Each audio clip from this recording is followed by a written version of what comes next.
옛날 중국 북쪽 변방에 사는 한 노인의 말이 도망갔다가 복을 가져오기도 하고 다시 아들이 다치는 불행을 가져오기도 했다는 이야기에서 유래한 사자성어입니다. 인생의 기룡화복은 예측하기 어렵다는 뜻을 의미하는 이 사자성어는 무엇일까요?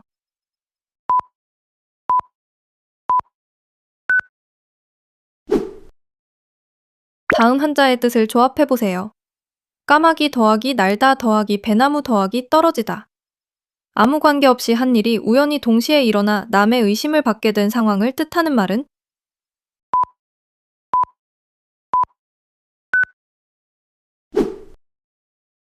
지수는 친구 민지가 숙제를 안 해와서 선생님께 혼나는 것을 보고 센통이다라고 생각했습니다. 하지만 다음날 지수도 똑같이 숙제를 깜빡하고 말았습니다. 이때 지수가 민지의 마음을 이해하며 떠올려야 할 사자성어는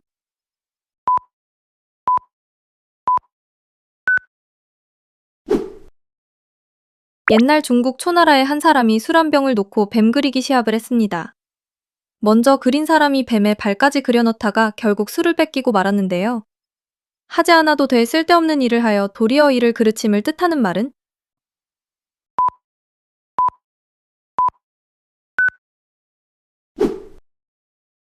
철수는 시험 공부를 더 잘하려고 평소보다 잠을 줄여가며 하루 20시간씩 공부했습니다. 하지만 결국 시험 당일 과로로 쓰러져 시험을 아예 치르지 못했죠. 지나친 것은 오히려 부족한 것보다 못하다는 이 상황에 어울리는 말은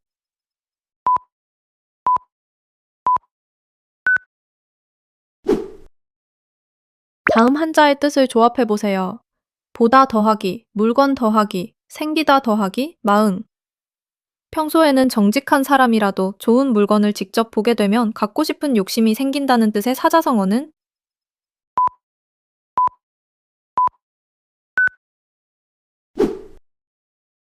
중국 삼국시대 유비의 신하 마량은 5형제 중 가장 뛰어났는데 특히 눈썹이 하얗다고 해서 유명했습니다. 여러 사람 중에서 가장 뛰어난 사람이나 물건을 일컫는 이 말은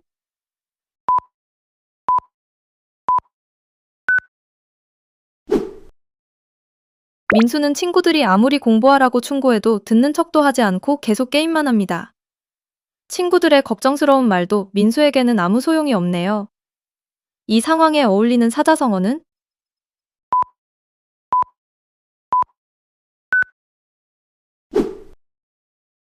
도덕경으로 유명한 노자에 나오는 말로 큰 그릇을 만드는 데는 시간이 오래 걸린다는 뜻을 가지고 있습니다.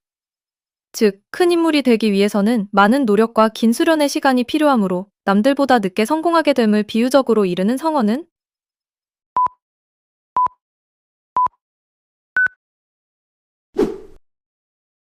수민이는 피아노 콩쿠르 대회를 앞두고 손가락에 굳은 살이 박힐 정도로 매일 몇 시간씩 힘들게 연습했습니다. 마침내 대회 당일, 수민이는 멋진 연주로 대상을 받으며 그동안의 고생을 보상받았습니다. 고생 끝에 즐거움이 온다는 이 상황에 가장 어울리는 사자성어는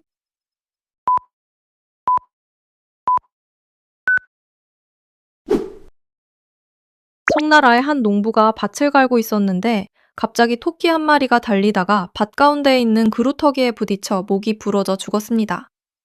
농부는 힘들이지 않고 토끼를 얻자 농사일을 제쳐두고 날마다 그루터기만 지켜보며 또 토끼가 부딪히기를 기다렸습니다.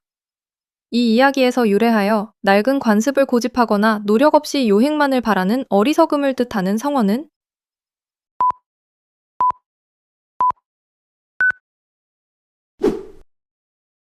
민우는 짝꿍에게 오늘 급식 메뉴가 뭐야? 라고 물어보았습니다. 그런데 짝꿍은 딴 생각을 하다가 나 어제 수학 숙제 다 했어 라고 전혀 뚱딴지 같은 대답을 했습니다.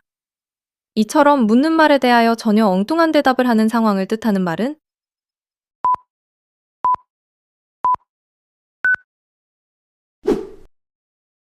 다음 한자의 뜻을 조합해보세요. 닭 더하기 알 더하기 있다 더하기 뼈. 운수가 나쁜 사람은 모처럼 좋은 기회를 만나도 꼭 일이 방해되어 안 된다는 뜻으로 달걀을 얻었는데 그 속에 뼈가 들어있어 못 먹게 되었다는 이야기에서 유래한 것은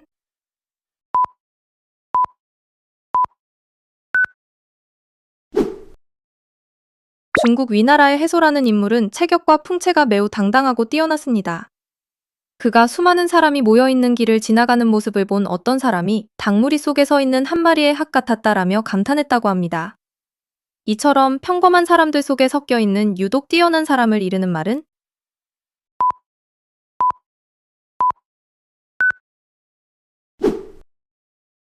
옛 한문책인 시경에 나오는 구절로 다른 산의 거친 돌이라도 내 옥을 다듬는데 쓸 수 있다는 뜻을 가지고 있습니다.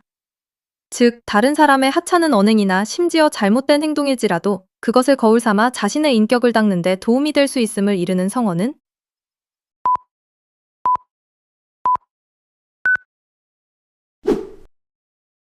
초나라의 항우가 한나라 군대에게 겹겹이 포위당했을 때의 일입니다. 한밤중에 사방의 한나라 진영에서 고향 초나라의 노래가 구슬프게 들려오자 항우는 초나라 군사들이 이미 모두 항복한 줄 알고 절망에 빠졌습니다. 이처럼 아무도 도울 사람이 없이 사방이 적으로 둘러싸인 외롭고 고립된 처지를 뜻하는 성어는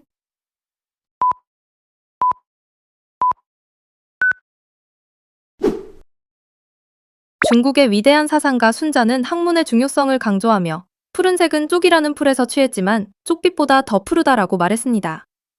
이처럼 스승에게 배운 제자가 학문이나 실력면에서 스승을 능가하게 된 경우를 비유하여 이르는 사자성어는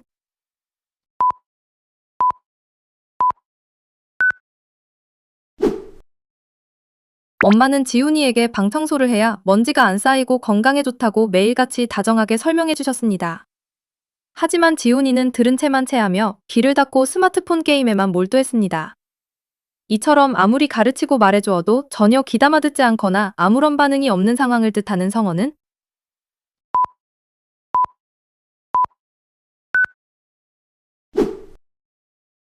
학교 운동회에서 천군과 백군의 축구 결승전이 열렸습니다. 두 팀은 전반전과 후반전 내내 1대1로 팽팽한 접전을 벌였고 연장전에서도 우열을 가리기 힘들 만큼 최고의 실력을 보여주었습니다. 이처럼 어느 편이 더 낫고 못함을 가르기 어려울 정도로 실력이 비슷함을 뜻하는 성어는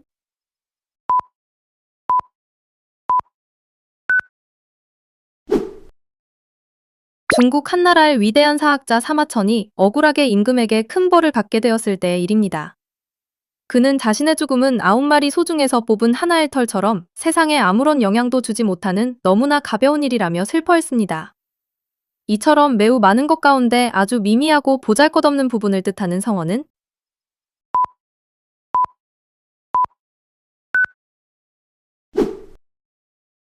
새해가 되자 현우는 올해는 매일 영어 단어를 10개씩 외우고 일기를 쓰겠다 라고 일기장에 굳게 결심했습니다. 하지만 방학이 시작되고 3일이 지나자 슬슬 귀찮아지기 시작하더니 결국 나흘째 되는 날부터 완전히 그만두고 말았습니다. 이처럼 굳은 결심이 사흘을 가지 못하고 흐지부지 되는 상황을 가리키는 말은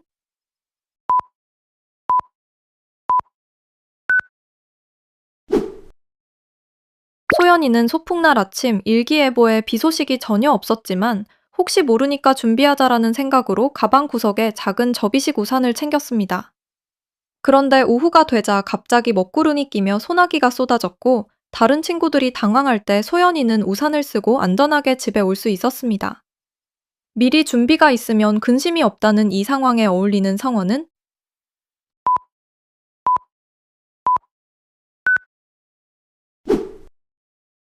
당나라의 전설적인 시인 이백의 시에 나오는 구절로 말의 귀에 봄바람이 분다는 뜻을 가지고 있습니다.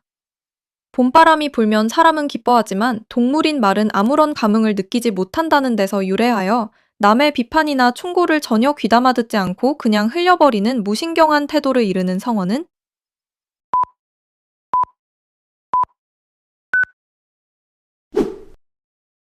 영희와 민수 둘 다 이번 학교 달리기 시합에서 발이 꼬여 넘어지는 바람에 아쉽게 탈락하고 말았습니다. 속상해하며 벤치에 앉아있던 두 사람은 서로가 느낀 아쉬움과 슬픔을 누구보다 잘 알기에 따뜻한 말로 서로를 다독여 주었습니다. 이처럼 같은 처지에 있는 힘든 사람들끼리 서로 불쌍히 여기고 동정하며 위로함을 뜻하는 성어는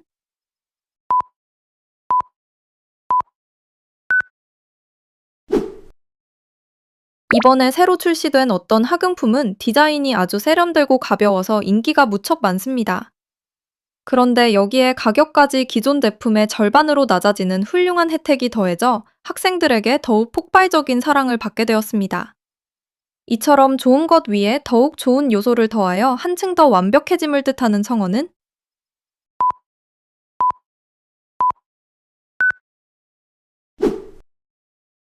예은이는 건강을 챙기기 위해 종합 비타민과 영양제를 챙겨 먹기 시작했습니다.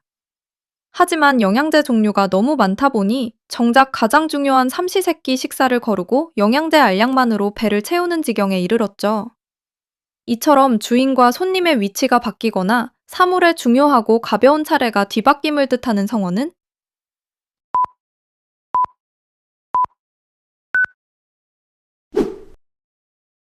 어떤 사람이 원숭이들에게 아침에 도토리 3개, 저녁에 4개를 주겠다고 하자 원숭이들이 화를 냈습니다. 그러자 그럼 아침에 4개, 저녁에 3개를 주겠다고 하니 원숭이들이 아주 좋아했죠. 결국 전체 개수는 7개로 똑같은데 말이죠. 이처럼 눈앞의 차이에만 현혹되는 어리석음을 뜻하는 성어는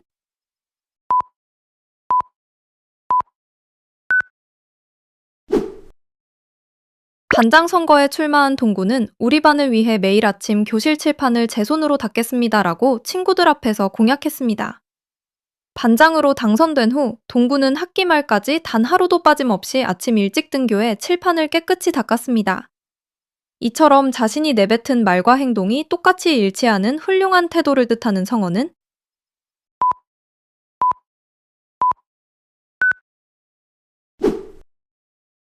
진나라의 예양이라는 사람은 자신을 알아준 주인 집에게 복수를 위해 죽은 후에도 그의 원수의 옷이라도 찔러 은혜를 갚으려 했습니다. 이처럼 죽어서라도 잊지 않고 은혜를 갚음을 뜻하며 풀을 묶어 적의 말을 넘어뜨렸다는 고사에서 나온 말은